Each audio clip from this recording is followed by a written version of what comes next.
I've said it before and I'll say it again. Having a good jar of harissa paste in your cupboard is the perfect way to spice up any old meal. Its origin is Tunisia. Its warm and rich flavour hardly needs any accessories to make a dish very special. And here I've used it as a marinade for some cherry tomatoes, which I've roasted until bursting and delicious, to sit on top of some very garlicky white beans. I can promise you now, if you always have a jar of harissa stocked, you're never far from a delicious meal. I used to work as a personal chef, and this is my series of what I like to cook for myself after a long day of work when I really can't be bothered. This is a creamy lemon and spinach spaghetti topped with a garlic and chili breadcrumb, and it's perfect after a long day. Whenever I'm making breadcrumbs, I'll always make them in a large batch and store them in an airtight container so that next time the recipe goes much faster. I've had a lot of requests for noodle soups recently, and I'm not surprised given the temperatures outside. And this is an extremely easy roasted squash gochujang base, and if you've never put those two together, now is the time. They're a match made in heaven. Gochujang is a spicy fermented Korean chili paste, and paired with the sweet roasted squash and a few other punchy ingredients, it blends together to make the perfect silky soup base. Pour it all in a bowl and add your favorite noodles and toppings, and I promise it's going to warm you right up. I think I can safely say that this is one of the most beautiful dishes I've plated up. Purple sprouting broccoli is such a glorious vegetable, and it's coming into season, so it will soon be in its prime. I've roasted it so it's crisp and charred and contrasts so nicely on a spread of creamy ricotta. And then I've finished it with a dressing made of lots of lemon, garlic, chili and capers to make it really pop. So give it a try and let me know what you think. Last week I posted a roasted broccoli and ricotta recipe and said it was the most beautiful dish I'd ever plated up. But actually I think this one could take the cake. It's caramelized cubes of squash sauteed with chili, garlic and sage, sitting on a bed of creamy burrata and then topped with crispy fried sage leaves and caramelized pecans. It was delicious and absolutely stunning, so let me know in the comments which one you think is the winner.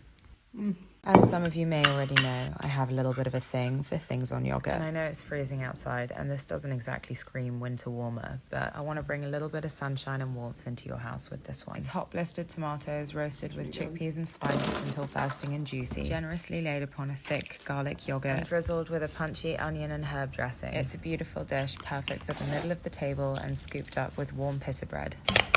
When I was 23 years old, I bought myself a one-way ticket to India. Travelled mostly by myself, starting in the southern region in Varkala and then working my way up towards the north and then finally crossing over into Nepal. Throughout the course of my travels, I became totally obsessed with Indian cuisine. Particularly when I was in the north, I tried a curry that I had never tried before. It was made up of red kidney beans and called a rajma dal. It's creamy, hearty and delicious, and it's made of beans, so obviously I loved it. And this is my take on the dish. The full recipe's in the caption. We're back from our holiday and it's absolutely freezing outside, so something warm and comforting was exactly what we needed. And this cheesy mushroom baked gnocchi was just the ticket. It's creamy and rich and has a crisp garlicky breadcrumb to contrast those soft pillowy nuggets of gnocchi. Fry off your mushrooms, then add shallots and garlic along with a little bit of smoked paprika. Pour in some cream and then add your cheese, nutritional yeast and veg stock along with your gnocchi. Mix it all up with some chives and then top it with breadcrumbs and bake until golden and crisp. A big bag of spinach is something we always have lurking in the fridge. A handful here and there is such a great way to up the nutritional value of a meal. And here I'm using it for a brunch recipe. It's a poached egg with sauteed onion and spinach, served on a warm flatbread alongside some avocado and kimchi for that extra gut health boost. It's the perfect healthy brunch, lunch or dinner, rich in protein, fat, fibre and vitamins and minerals, and then smothered in crispy chili oil to really give it a bit of oomph. Full recipe is in the caption. Let me know what you think.